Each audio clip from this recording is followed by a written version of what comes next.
আসসালামু আলাইকুম ভিউয়ার্স, ভূতের রেডিওতে আপনাদের স্বাগত। আজ আপনাদের যে ঘটনাগুলো শোনাবো, এই ঘটনাগুলো 1931 সালের ঘটনা। সবাই দাদুর মুখ থেকে শুনতে থাকুন। হ্যাঁ বুক।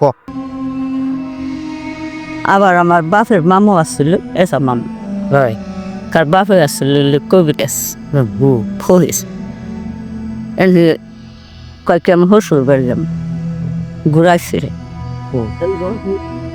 আগেকার মানুষ ঘুরা পাইব কয় ঘোড়ার তো দাম আসছিল অনেক। হ্যাঁ এনে করছে কি দেও পালতো এই দেয় ঘুরা বানাইয়ে তারপর দিছে দেওয়া বলতে জিন জিন হ্যাঁ দিছে হ্যাঁ জিন পালতো। তার এনে পাই কি যাবি তোর ডরাস না কোন এই কইয়ে দিছে।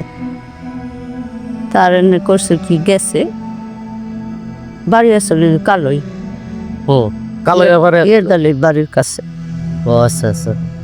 তারপরে যাইতেছে ওই নীলাম্বরীর কান্দায় গেছে এই যে বিল পারে ও গেলি পারে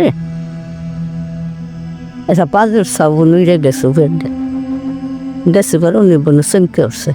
হ্যাঁ সেই চমকে কয় বলে নয় তুই চমকে উঠলি কে কয় মিশে কথা কস আমার কান দিছে মানে জিনে বলতেছে। হ্যাঁ হ্যাঁ আমার কান দিছে যে তুই ফাঁড়ি দেস না হ্যাঁ তা আমার কান্দে সরষাস হ্যাঁ এতটুকু কাটটা নিয়ে একটু বোন টান দে বোন ফাইলে ফেলাইলো এক ঠেন বনে ফেলাইলো নীলাম্বরীর কান্দায় তাল গাছে।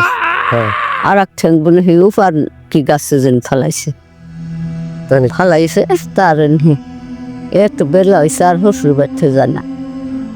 কিন্তু আমার বাপের নানি বলে করতেছে এত নয় তো এত আসে না নয় গেল দেব গেছে এই যে নীলাম্বরী কান্দার এক ঠ্যাং এপার আর এক ঠ্যাং ওপার জিনে। ওটা হে আমার বাপের নানা কয় হ্যাঁ হ্যাঁ যাই দেখব না হাসাই এরা ছাল আসছিল আর আমার দাদি এটা তো যুদ্ধের আগের ঘটনা না? কই পড়ছি আমার দাদা গো দেখছি না দাদি গো আচ্ছা তারপর তো দেখিনি হাসে কি করবো মরে গেল। ও মারা গেছে না? ফাইলে ফালাই দিছে।